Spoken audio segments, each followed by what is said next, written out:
Good morning, gearheads, and welcome to Speed City F1 for our coverage of the 2025 Italian Grand Prix. For Formula One, this is the 16th round, and grab yourself a cup of coffee because we are going to get you ready.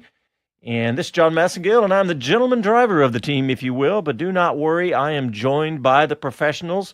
A special treat for me this morning, sitting across from me in the studio, a man who needs no introduction to American Formula One fans, America's legendary voice of motorsport, Bob Varsha. Good morning, Bob. How are you? Good morning, John. I'm feeling great. And if you are going to get that cup of coffee, do it quickly because everything happens at top speed around Monza, the temple of speed, as it's known.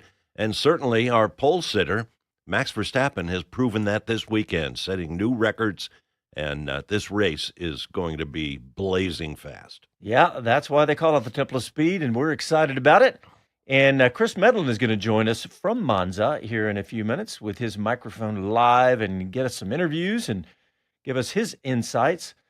But, Bob, I think I'll start with qualifying. You mentioned Max Verstappen's lap, and I think in our post-qualifying show yesterday, we mentioned that all of us were probably surprised. And we've got to stop doing that, right? Max Verstappen can continue to surprise us, even if he doesn't have the fastest car. Yeah, it's like betting against Secretariat. Yeah. It's just phenomenal what the man can do. And, yeah, it's kind of embarrassing that we doubt him. Even when he doesn't have the best race car, he somehow manages to pull it off. It's just Max magic. It really is. And, the McLarens have been dominant, I think is the right word, all year because – the lead they have in the Constructors' Championship and in the Drivers' Championship is looking very strong that they'll wrap all that up. But during the races, Max has not had the luck that he has had in a couple of the qualifyings. And I'm not sure if that's going to hold true today, though. We talked about it a little bit yesterday, but I think it's a possibility that Max could win this race, and I think Chris said the same thing yesterday. Well, everyone keeps saying, including Max himself, that the McLarens, who are hounding him in second and third, have a little better race pace than they do qualifying. Of course, they're in a much different position than Max is with first and second in the championship, Piastri over Lando Norris. And, of course, they could clinch the Constructors' Championship at any time because they pretty much lap the field in that category. So I think what Max was hinting at was that the McLarens, even though they may be quicker, may have a different strategy, a different goal. Is anybody going to challenge Max at the first turn, which is really, really a difficult one? I think that Max is suggesting they might back off, they might wait. Max could easily win this race. Well, I like that because that gives us a little bit of extra drama. But speaking of this race, you've been to Monza before, I know. Mm-hmm. And I know we'll get Chris's insights when he joins us here shortly. But talk about this place because it is a special place. It's been 75 years of races there. Oh, yeah. It's a fabulous place with a fabulous history. It is one of the oldest tracks in the world. It's in a former royal hunting ground, basically a preserve where the king would come out and hunt deer, usually, I imagine. It's had a complex history. They've tried to change the racetrack configuration from time to time, but the Green Party, the environmental party in Italy, is very strong. So as you watch the race today, get a look at the buildings along the pit lane. They are technically temporary structures. That's the term that the organizers use to be allowed to build those structures. Incredibly fast, as we've said. The drivers will be pounding the floorboards with their right foot. You're on full throttle for 70% of the race, and that makes lining up the corners and getting off those corners especially tricky here because you've got all of that power under your right foot, and it's very easy to make a mistake. It is simply the best. I mean, have you seen all the pictures of the podium ceremony after the race with thousands of spectators down there, the giant Ferrari flags? Mm-hmm. It's really special in so many different ways. Not far from the beautiful city of Milan and all that offers. It's the home of the Italian fashion industry. So there's a ready population of fans nearby, and they can express themselves in lots of different ways. And of course, today they'll all be pulling for the red cars. And the fans, as the Tifosi, as they're known, Hmm. how did that name come to be? I don't know. In one of my stops along the way, my producer hated the use of the word tifosi. I don't know why, and I don't know how it came about, but it's a badge they all wear proudly. Oh, Let's yeah. put it that way. Yeah, and the sea of red. I saw a tweet this morning, and it was, "Who has the most passionate fans in the world, motorsport fans wise?" And it was Italy, United States, or I guess I must have been England. But anyway, those three, and it showed these crowds, and it's hard to argue against the Italian fans at this race, isn't it? Well, definitely. I would put the Mexicans in that mix Yeah, for because sure. they put on an incredible show. A couple of years ago, when Sergio Perez was in the Red Bull and went off at turn one, I was doing commentary with a couple of guys, and I thought, oh, no, that's it. There goes the crowd favorite. Everybody's going to go home. Not a chance. The capacity stadium, they play in a former ballpark. I say play, but the focus is the Foro del Sol, which is a former baseball stadium, and they pack the joint, and they do mariachi bands and dancers and all this kind of stuff. Nobody left. Everybody stayed right to the end, and it's a big time. So I'd put Mexico up there with the U.S. and Italy. Yeah. Well, let's talk about Max's lap. And we talked about that it was unbelievably fast, but it was a 1:18.792, and it was the fastest qualifying lap around Monza ever, beating Hamilton's 1:18.887 from 2020. And the that same number gives you the fastest average speed for a single lap in Formula One history Yep. at 164.46 miles an hour. So 165 miles an hour average Yeah. around a 3.5 mile roughly circuit. That's really amazing, isn't Yeah, it? it really is. If you go to the internet, you can find a ride along, if you will, with Max Verstappen on that record lap, and it's just a blur. It's really a testament to the courage of these drivers. Because another thing about Italy, and I often get in trouble for talking about this because fans and bosses don't want to hear about it, but um, Italy gave the world opera. A key element of opera is tragedy. And there's been plenty of tragedy over the years here. I mean, just think of the two American world champions, Phil Hill in 1961, Mario Andretti 1978, both clinched their championship at Monza in a race in which their teammate was killed. Oh, yeah. And plenty of others have as well. It's just so fast. The stakes are so high. And so it's interesting to me anyway, that death travels with glory. Well, like you said, an element of every drama is tragedy. So, Hmm. and the Italy circuit is 3.6 miles, 5.73 kilometers in the modern layout. And I was looking closely at the Parabolica, the old Parabolica, and I was noticing how they have the grandstands. They preserved the old Parabolica, and they have the grandstands right. So it actually pushes the grandstands back a little bit because Hmm. you've still got the old circuit there. Right.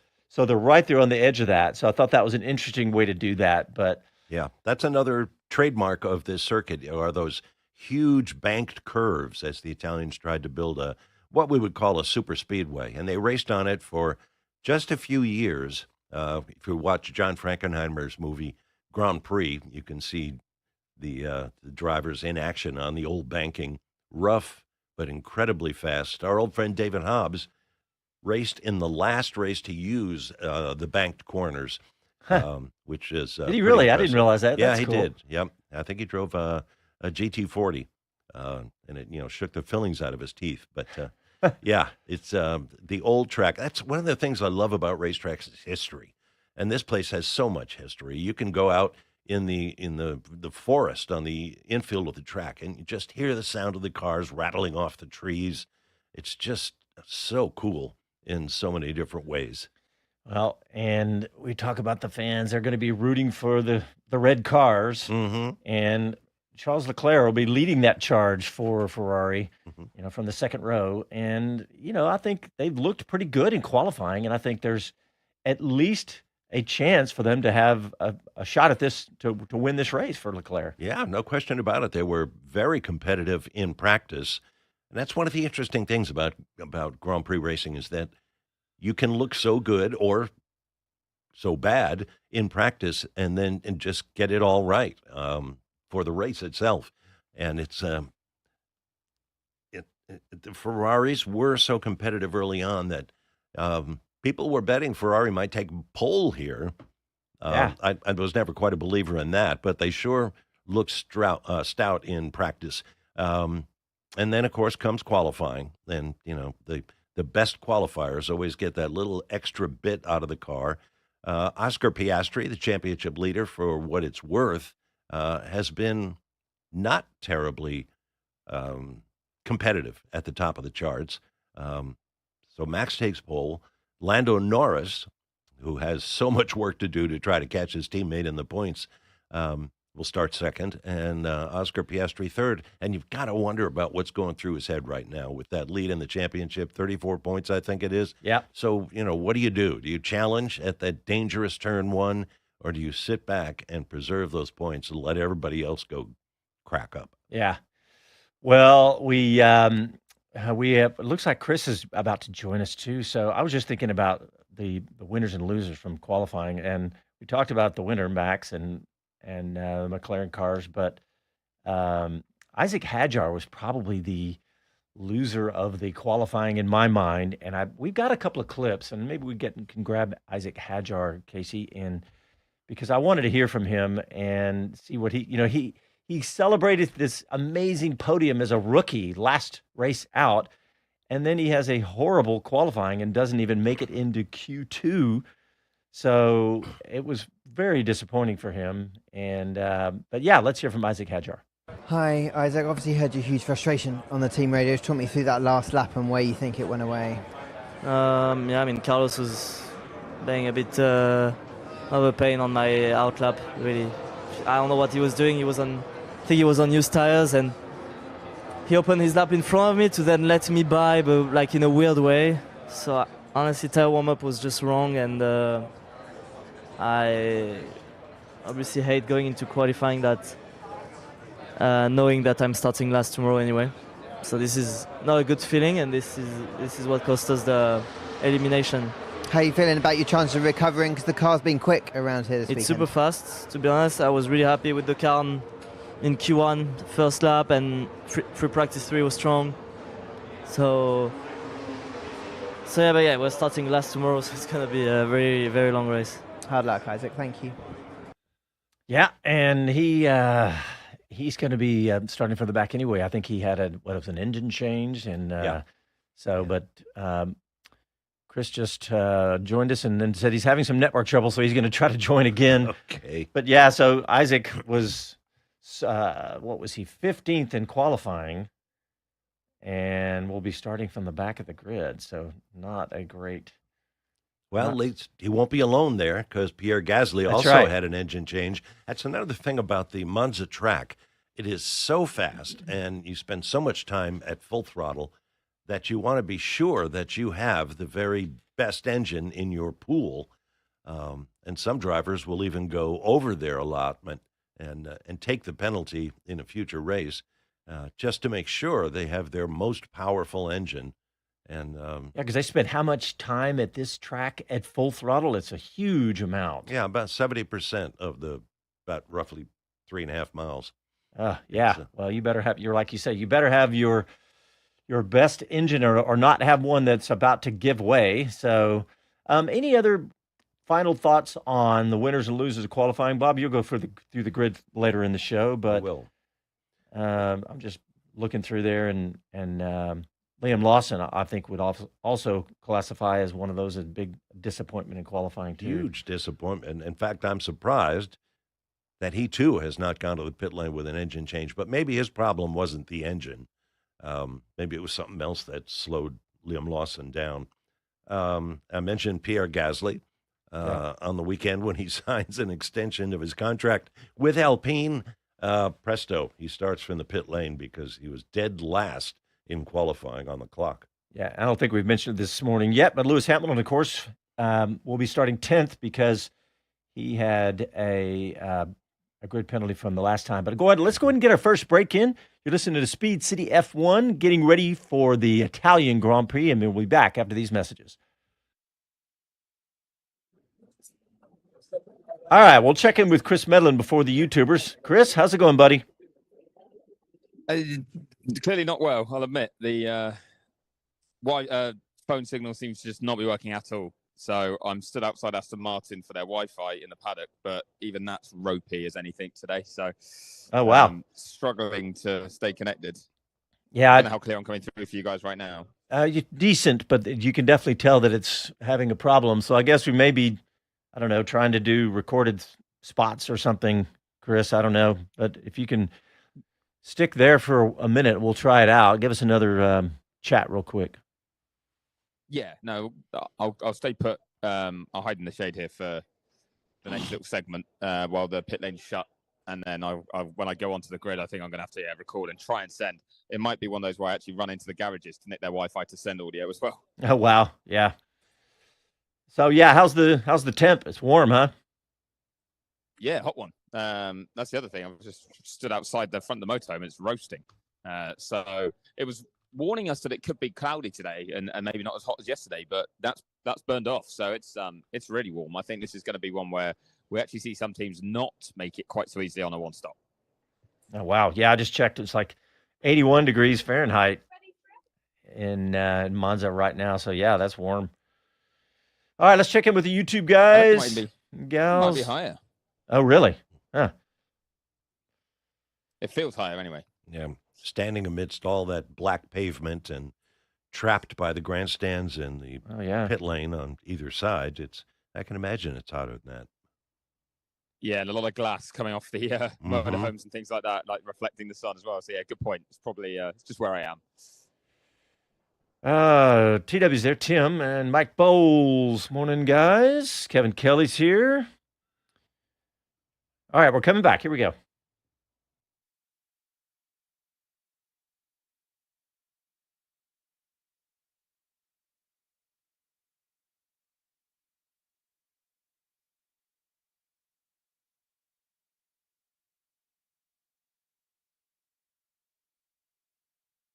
Hi guys, this is Pierre Gasly and you're listening to Speed City. Welcome back to the fastest hour in radio, Speed City. Right now, with zero commitment, try Oracle Cloud Infrastructure for free. Head to oracle.com/formula. That's oracle.com/formula. That's an easy URL to remember if you're watching and listening to a Formula One show. And give it a try. Yeah, we're doing it at Speed City. All right, let's see. Let's check in and see what's next on our list. Chris Medland is out in Monza, and we're having a little network trouble, but we'll talk to him now. I think he's got connected. Chris, how are you, buddy? The fact that I couldn't talk to you all for the first segment of the show, I am very good indeed, because it is a beautiful summer's afternoon here in northern Italy. It is hot, sun is shining, you've got packed grandstands with so many Ferrari fans, a few others, but mainly Ferrari fans. And it's just an absolute picture, this place, when it's like this. Chris, do they allow anything but a red Ferrari shirt when you walk into the Monza circuit? Because it sure doesn't look like it in the television pictures. Yeah, they frown upon you if you are wearing anything else. I will admit. I was driving in very early when the F3 race was on, and it was nice quiet driving. But even then, you had lines of people making their way. You know, it's really atmospheric because you're in the middle of the park here. So you got the trees and the way the early morning light kind of hangs in it and a bit of mist. And you've just got thousands of fans walking along the pavements and the streets with generally Ferrari flags over their shoulders. It really does kind of make you excited to be part of it. It's one of those properly big special events that have that unique kind of flavor. And I think it's a tall order for them to be celebrating a win today, but it doesn't stop them coming out in their numbers. Yeah. Hey, you mentioned F3, but there was some quite a bit of activity in Formula 2 that I saw you tweeting about this morning. Yeah, we had a fun one.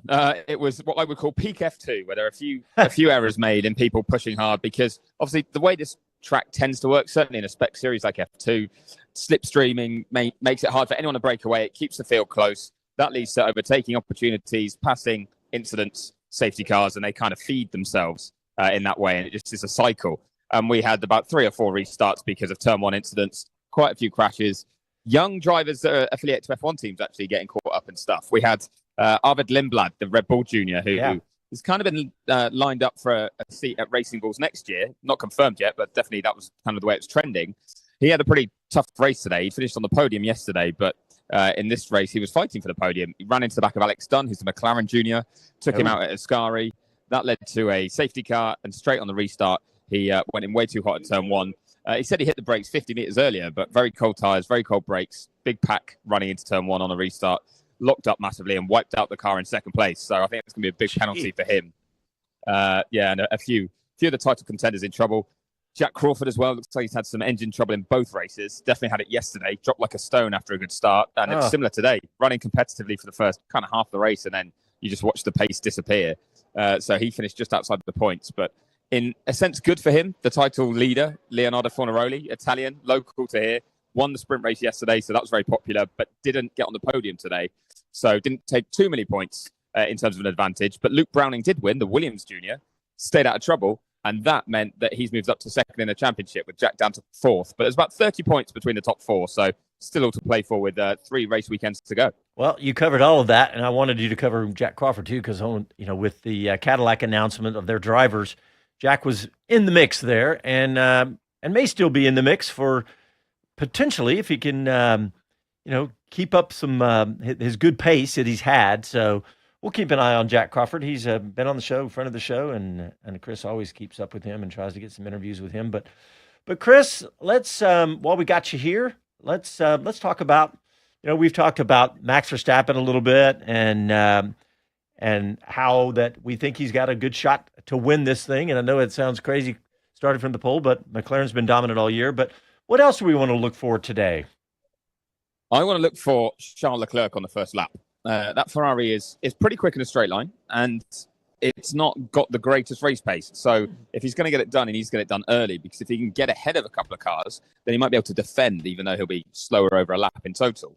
And that's definitely one to watch out for, because he'll be aggressive here. He's got nothing to lose, really, but what a story it would be if he can get at least on the podium, if not win. And he won here last year with a pretty brave strategy. So I think we're going to see an aggressive start from Leclerc. And given you've got Verstappen ahead of the 2 McLarens, if the McLarens are tentative, waiting behind Verstappen, thinking they'll just get to use their race pace later on, well, Leclerc won't be tentative, so he might take advantage of that. So I'm keen to look out for how he gets on.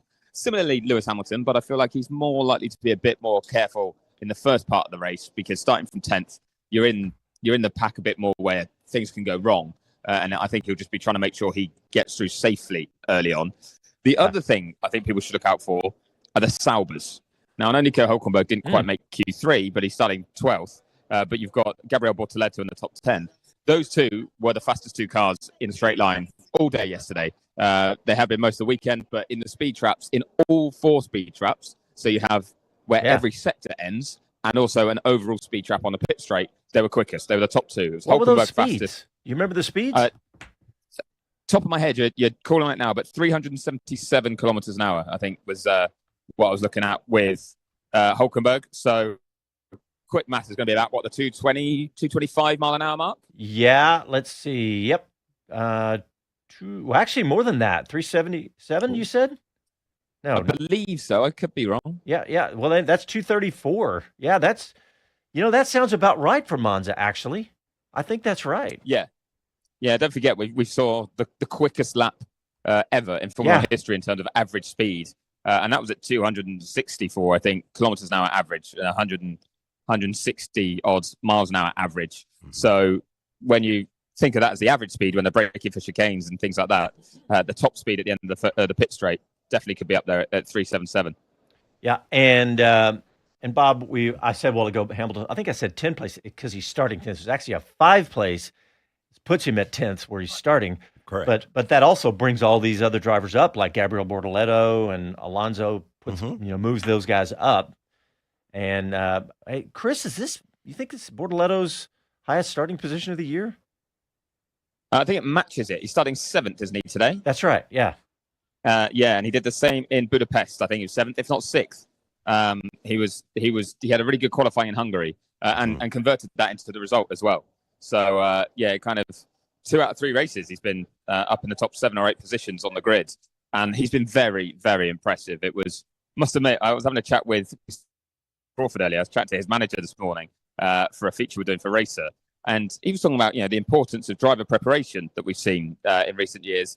But he also said, and then you've got Bortoletto, who's just blown all that out of the water, who didn't really get much testing last year. He didn't get loads of time in an F1 car, but he's adapted so quickly and improved so quickly. It's very impressive. So I think he's caught the eye of a lot of people in this paddock. Yeah, and you talk about the speed of the Saubers. This is something that Haas has been good at in the past, and they have a pretty good spot today. I mean, they looked pretty good yesterday, didn't they, Chris? Yeah, they looked competitive. Yeah. I feel like it's so tight in the midfield. You feel like you could get yourselves into the top 7, top 8 if you're any of the midfield teams. But you could also have had both cars out in Q1. So the fact that they didn't have that scenario, I think really was a positive. And Ollie Behrman, I think, will be feeling like points are on the cards today because he starts 10th now, I believe. 11th, sorry, if I've got my memory served me correctly, just behind Lewis Hamilton. So he's there or thereabouts. And he was Behrman, like 13 thousandths of a second away from getting through to Q3. That's how small the margins were. So I think they'll be targeting at least points with one car, if not both. The big problem is if it is clean at the start, that DRS trains could form because Bortoletto is going to be fairly far forward, quick in a straight line, so won't get overtaken very easily. And everyone else will get DRS and be able to sit behind, but not have the top speed boost to overtake. And once one car is in that train, a huge one forms because everyone ends up with DRS and no one has an advantage over each other. So dare I say it, listeners, if you're following this race, you're going to want to hear on that first lap, I think, and certainly somewhere in the middle as well, of an incident or a bit of chaos, I think, just to throw a spanner in the works with strategies and timings and the race order to make sure it doesn't really settle down into a bit of a DRS train race. Yeah, and Bob, that could present a problem for Lewis Hamilton trying to, move up in that Ferrari, couldn't it? Well, definitely could pose a problem, but it also might be a bit of a benefit if the race is as chaotic as Chris describes, and I completely agree with him. There's an opportunity to sneak in a pit stop or advance while other people stop, because the old NASCAR expression is yellow flags breed yellow flags. So not only is our starting grid kind of chaotic, but I think the race might well be as well. Yeah, that is very true. And I'm going to, like everyone else, be watching that turn 1 and just thinking about looking at the grid here, starting grid, who else. But let's touch on somebody that we haven't even talked about, and that is Oscar Piastri. He does have that 34-point lead that you mentioned earlier, Bob, and he was, not as fast as Lando. But I it's funny. We'll wait till the end of the show to predict, but you got to figure that he's probably, I haven't looked at Vegas odds, but he's probably the Vegas odds favorite. Wouldn't you bet? Well, it's funny, as I think I mentioned earlier, he's in an interesting position. He's got this big lead in the Drivers' Championship. He can drop out of this race and not lose the championship lead. So what do you do, especially down at turn 1, which is always dead man's curve, if you will? Verstappen, Norris, let him battle out ahead of you. I mean, he could well come around the end of lap 1 in the lead if Max and Lando get into a mix. So what do you do? Do you try hard? Do you try to win the race? Do you try to win it at turn 1? Or, do you sit back and look for chaos all around you and try and protect that lead by staying out of trouble?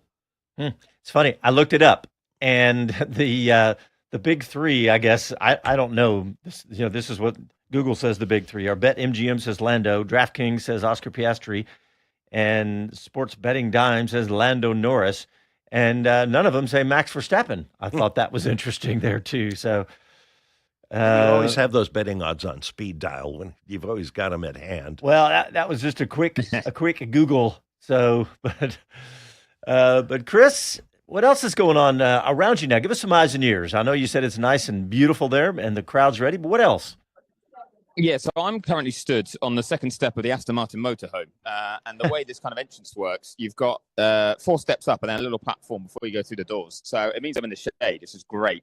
And slightly taller than everyone, so I feel important. But there's a little gap between the engineering trucks of Mercedes and Aston Martin itself. And I say trucks, I mean, they look like amazing facilities, but it's the way they expand the trucks into these working units.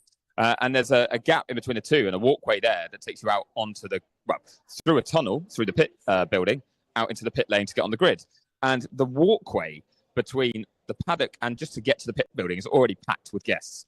This has been one of the busiest races I can remember in terms of VIP access and guest access and getting into this paddock. It has been rammed.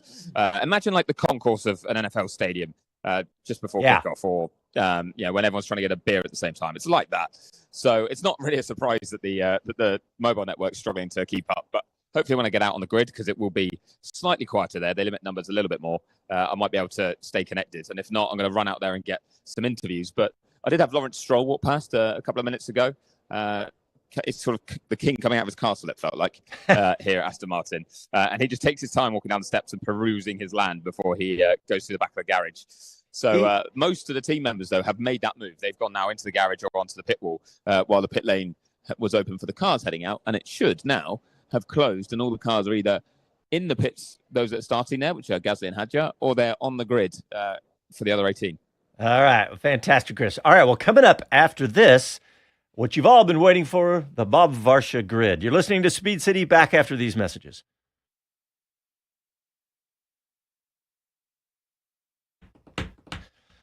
So, Chris, did the Lawrence Stroll, did he glare over at you? He seems like a very intimidating character, doesn't he?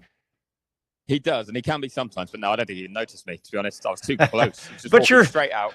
But you're tall and standing on the step. Yeah, but he was walking down them, so he was from above me anyway. Okay. But your timing is good. I think the pit lane's just opened, or well, closed, so I can go across it. So I'm going to make that move. Yeah, well, I'm going to leave the Zoom open. And if it holds up, it holds up. But I doubt it. Let's just put it that way. So sorry if this is the last you hear of me for a while. All right. Well, we'll give it a test and see how it works.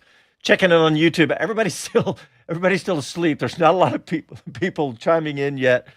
Andy P just chimed in. He says, "Good morning, folks." There we go.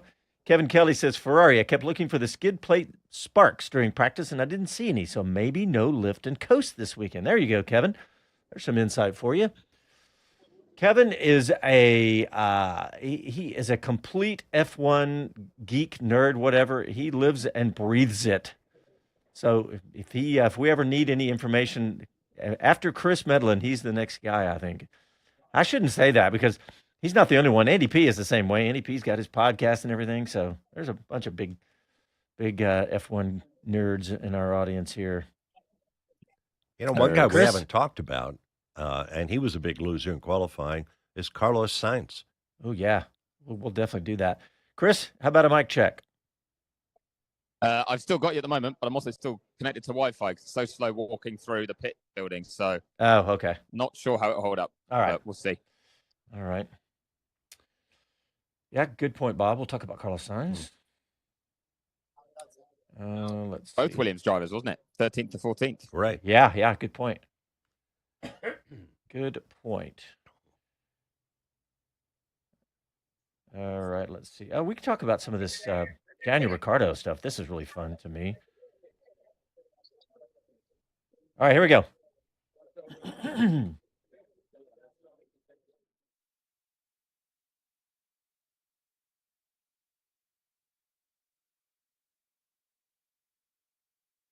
Hi, this is Max Verstappen, and you're listening to Speed City.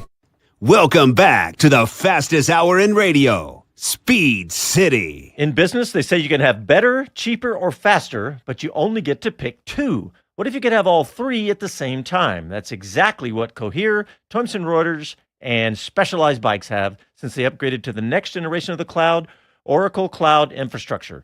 OCI is the blazing fast platform for your infrastructure, database, application development, and AI needs, where you can run any workload in a high availability, consistently high performance environment and spend less than you would on other clouds. How is it faster? OCI's block storage gives you more operations per second. Cheaper? OCI costs up to 50% less for compute, 70% less for storage, and 80% less for networking. Better? In test after test, OCI customers report lower latency and higher bandwidth versus other clouds. This is the cloud built for AI and all your biggest workloads. Right now, with zero commitment, try OCI for free. Head to oracle.com/formula. That's oracle.com/formula. Head there like I did and got Speed City going. Thank you, Oracle. All right, Bob, we are about 25 minutes from the start of the race. Chris Medland has dropped off of the network, and a perfect time for you to try to get through an entire grid without Chris interrupting you with an interview. So yeah, and I had nothing to do with the problems with his phone connection. I swear. Okay, let's go. On row 1, P1, as you've heard, Max Verstappen in the Red Bull, 45th career pole for the Dutchman, his 5th of the year and his 2nd here at Monza. His lap at 118.792 seconds is a new lap record time-wise, and his average speed right around 164 miles an hour, the fastest ever recorded in Formula One. P2, Lando Norris for McLaren, also under the former average speed record, and no doubt mindful of the fact that more than half of the 73 previous runnings of this race have been won from the front row. 39 separate occasions, to be precise. Row 2, P3, Oscar Piastri for McLaren. The championship leader remains the only driver to qualify on the first 2 rows at every race this season. Next to him, P4, Charles Leclerc for Ferrari, who felt the red cars could produce a pole this weekend, but now he's 4th, less than 2/10 from Verstappen up front, and well within DRS range, says the Monegasque, and that was his goal now, his race plan, to stay within DRS range and hope something good happens. Row 3, P5, George Russell for Mercedes, quickest in Q1 on the medium compound Pirelli, then losing pace in Q2 on the softer red stripe tire for reasons unknown other than saying the team underperformed. At least he picked up a grid spot when Lewis Hamilton served his 5 grid spot penalty from last week at Zandvoort. P6, Kimi Antonelli for Mercedes, no doubt relieved to put on a decent show on home soil.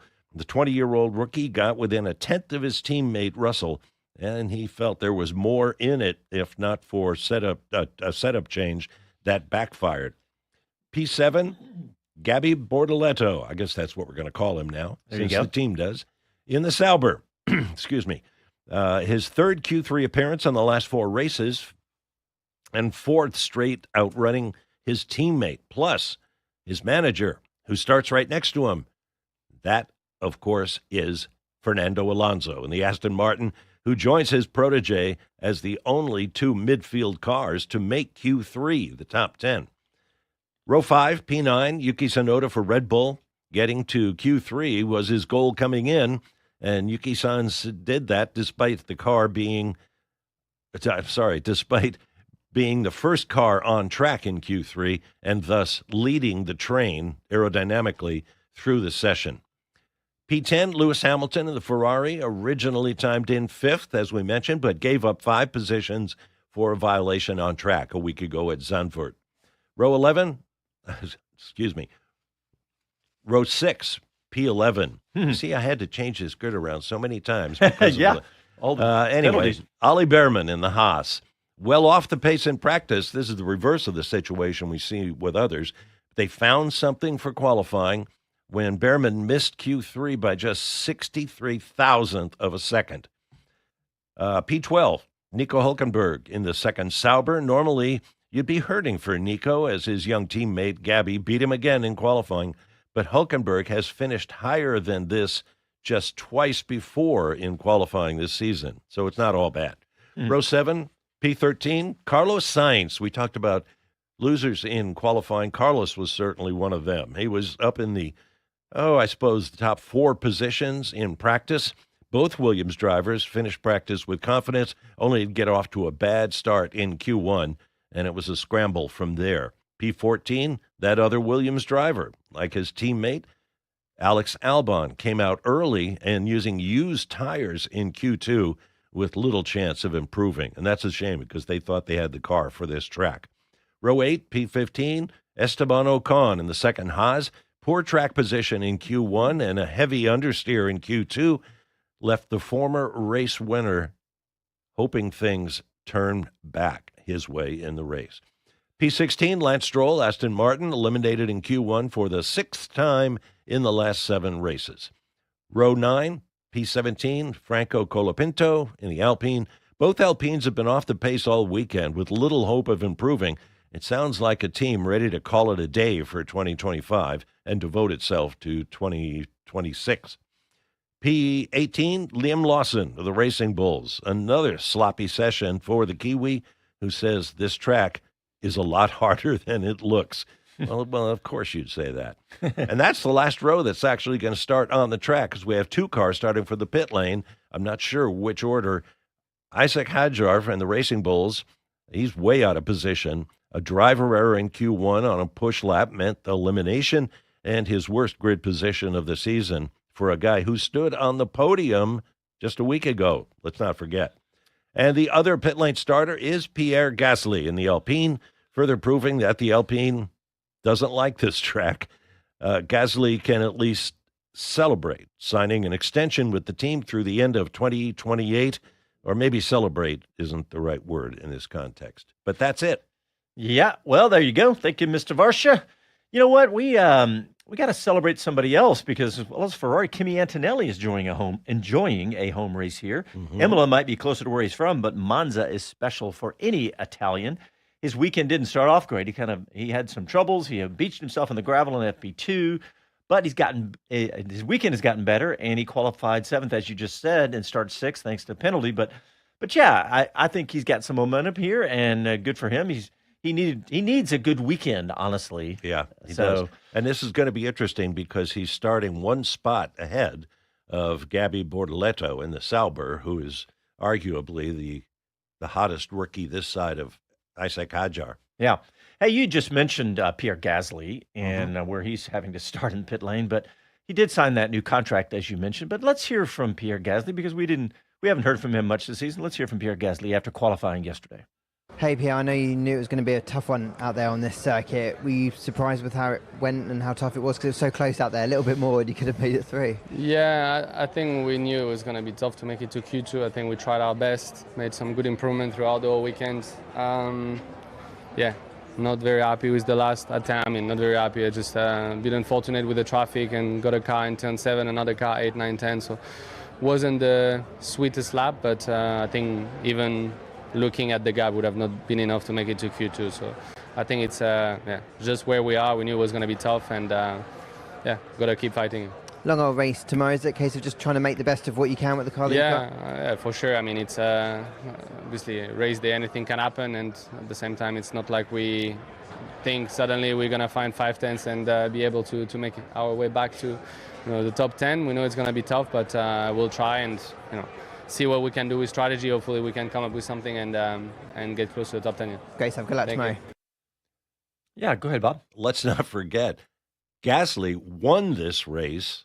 That's right. Just a few short years ago. Yeah, that was a huge surprise. And, it's funny I feel like that has given him some confidence that he still carries to this day. Oh, absolutely. Yeah. Yeah. Winning at Monza, something special. Hey, I've got a little bit of news here. Problems for Aston Martin. Both Aston Martin drivers are going to be investigated for practice start infringements after the race. So we won't find out any possible punishments for quite some time, but it's worth keeping in mind that if either one of those finish in the points. So I just read that online. And keep an eye out for that. Let's take a look and see. You know what? Let's go ahead and get our final break in, because when we come back, we'll then be under 15 minutes to the start of the Formula One Italian Grand Prix right after this. All right, checking in on the YouTube. Everybody's waking up. It's like the feed is waking up as the morning goes on here. Hope everybody's got... Wake up! Wake up! Kevin Kelly says, Mamma mia! TW, which is Tim, he said he left D.C. Wednesday. That's right, he was in the States here, and he got home back in Thailand Hope that trip was good for you. And let's see. Todd Dauber's here. Good morning from Smoky, Idaho. What? Smoky, Idaho. Why is it smoky? I still got Canadian wildfires going on. Maybe so. Andy P says, Bob in studio doing the grid intro is a great thing to see. Hopefully his cameras. I tried to adjust his camera a second ago. It was not quite. And I tried to hide behind the monitor. Yeah, you're hiding behind the monitor a little bit, Bob. Yeah. Tim says over and under 3 red flags. Andy P says, I'll take the under. Okay. I know we're in the arena of the red, but that's a lot of red. I'm sorry, I missed that. 3 red flags or 3 yellow flags? Red. Yeah. Over and under. Grief. Yeah. Kevin Kelly says, red flag on turn 1. Yep. Yeah, I've really got doubts about turn 1 myself.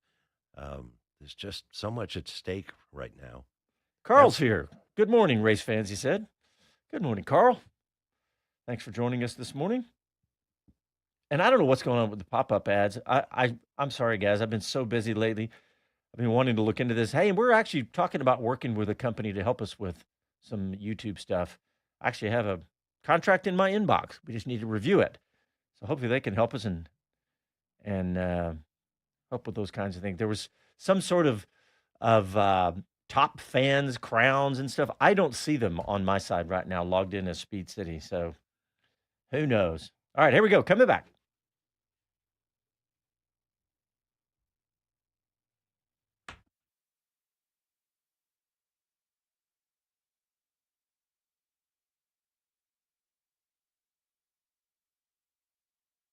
I'm George Russell, and you're listening to Speed City.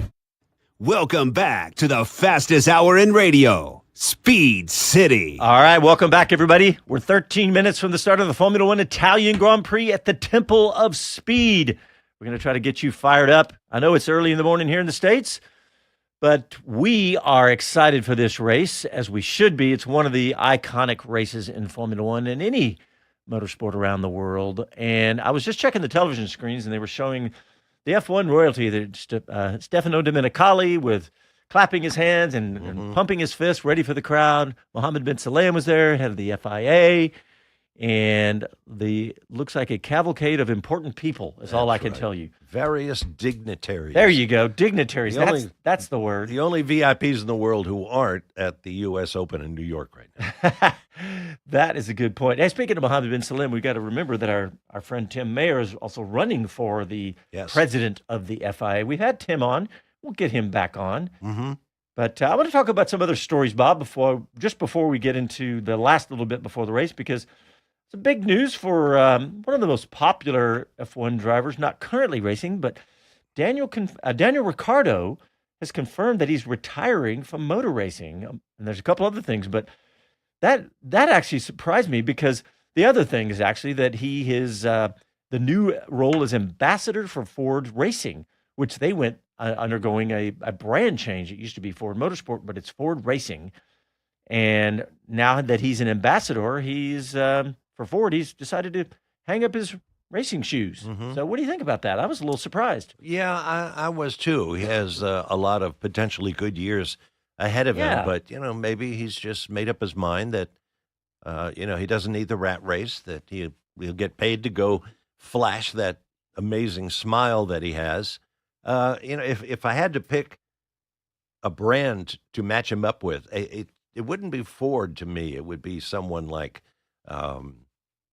Mercedes or one of the Japanese companies. Huh. But I mean, Ford obviously makes sense since it's his former team. But I don't know that I would disagree with you on that. Okay. I'm not in it, because this is a very subjective thing. But I think because of his obvious love of America, he said it over and over. Yeah, that's a good point. That makes it seem like a good fit to me. But here's a couple quotes from him. He says, "While my racing days are behind me, my love for anything with wheels will always remain high. And for that, I'll be proud to be partnering with Ford to become a global Ford Racing ambassador. I'm going to be working closely with the Ford Racing team and specifically focus on the amazing Raptor brand and lifestyle that Raptor has become for many of Ford's customers." Mm-hmm.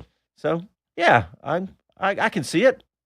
And good for him. Like you said, the thing that he's going to be doing the fun stuff. The thing that surprises me, though, is that the thing that makes race drivers really good, like he is and was and probably still is that competitiveness.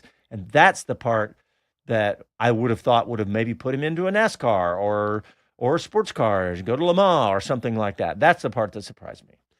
It's going to be interesting to see what they do with him now that they've cemented their relationship. I mean, how do you present Daniel Ricciardo? I mean, this is the guy, remember, who came here to Circuit of the Americas in Texas on the back of a horse with the whole cowboy getup. So obviously he has absolutely no pride in what he looks like in public. But it's going to be interesting. He has a great smile, great laugh, and we'll just have to see. Yeah, I have a video of that because I was standing right there at the paddock entrance when he came in walking. Yeah. A video on my phone of Daniel Ricciardo riding in on a horse with the full garb, chaps and spurs and hat and everything. Yep. So that, good for him is all I can say about that. So also, Bob, another quick story before we get too close to the start of the race is that Stefano Domenicali has all but ruled out a 12th team on the F1 grid for the coming years. He's saying that Formula One, quote, no more room. Formula One has, quote, no more room to welcome a 12th team in the paddock. F1 CEO Stefano Domenicali has warned, which is contrary to what we've heard in the last couple of years about maybe up to 13 teams? Right. There are 13 allowed under the rules. I can't imagine what Domenicali might be thinking unless you add more teams, then the slices of the total revenue get smaller. Maybe too much concern has been expressed to him about less money. But I don't know. And there's also concerns, minor ones, I would say. But, pit lane space, paddock space in particularly, if you've been to a Formula One race in Europe where they bring their hospitality units and their transporters and all that kind of stuff, space is at a premium at a lot of Formula One races. Yep.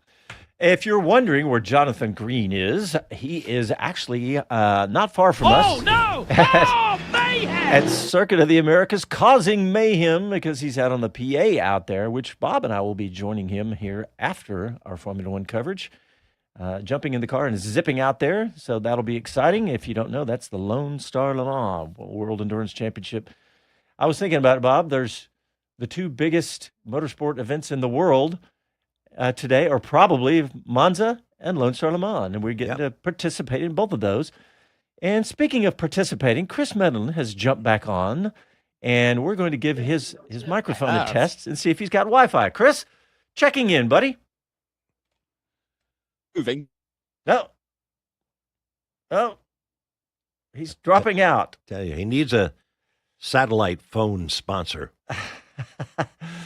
Yeah, we need to try. We've Casey and I, our producer, have been talking about some possible solutions for that. But Chris, we do not have you connected right now. So just FYI. I'm back with you, I think, guys. I've got back to Aston Martin's Wi-Fi. Oh, there you go. We got you, Chris. Well, what'd you find out while you were gone? Interviews I sent you.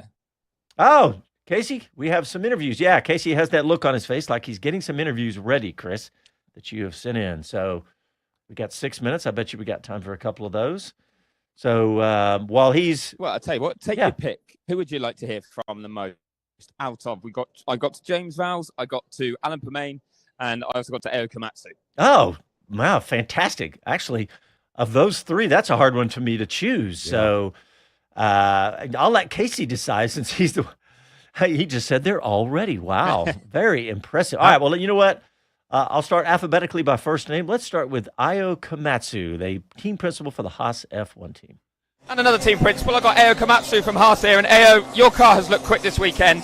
Certainly Ollie Behrman just starting just outside the top 10. What do you think you can achieve today? Honestly, today it's not going to be easy for us because we haven't got the top speed because we didn't specifically design a Monza special rear wing. But honestly, Ollie's lap yesterday in Q2, that was good. So he's done a really good job. Team's done a good job on the car balance. So we are like hundredths of a second away from Q3. So that's good, but racing is another story. But of course we do our best. Does that mean he needs and Esteban needs to stay within DRS range of other cars, otherwise they're a bit vulnerable? Yes, I think we are a bit vulnerable, but honestly, we do our own race. Focus on what we can control, and then see what we can do. Any issues up front, we need to be there to take it. So yeah. Do you think we'll get a bit of chaos today? We've seen it in the junior categories. We'll see. Hopefully, we're not in the middle of it. Well, no one wants to be in the middle of it, but you want to take advantage, right? Absolutely. Well, good luck. Thank you very much. Chris, no wonder the level of excitement with that music. It's pretty hard not to. It's like some sort of techno disco or something. I don't know what you'd call it. It just doesn't stop here, I can tell you that. It is absolutely flat out. Apart from when the anthem was sung, which, as you can imagine, was pretty passionate as well. Yeah. It was so loud out there.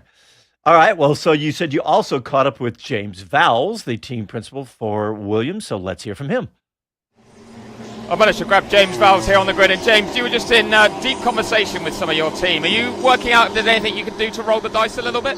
So let's just go through your tracking ability. So for me, a tracker is you're in the forest, you're trying to find an animal, you're looking at the ground, you're looking at imprints. You walked within 2 meters of my car and you found me. Is that tracking? Yes.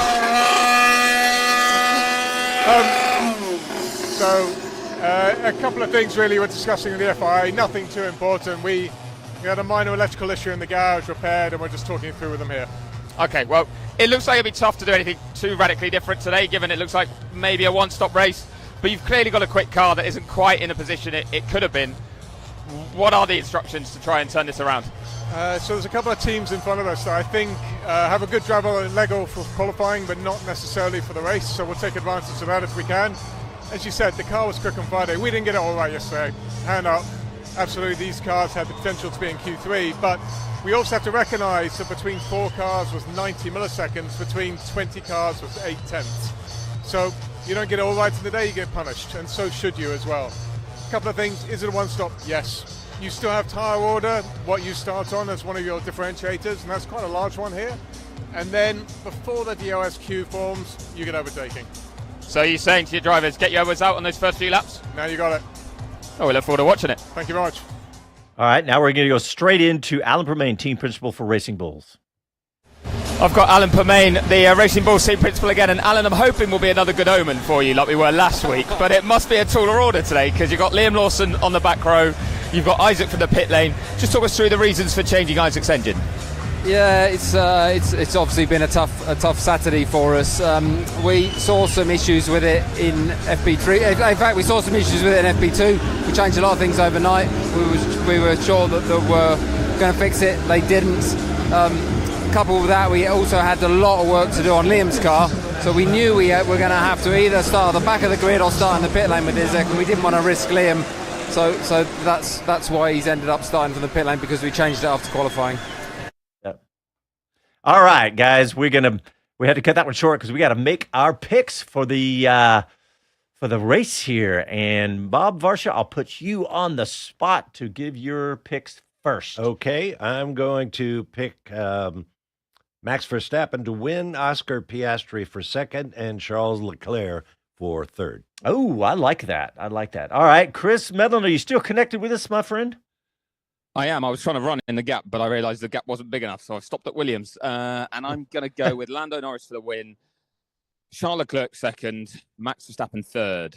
Ah, okay. You're going with Vegas odds with the Lando Norris win there. All right. Well, I got to choose something different here. You know what?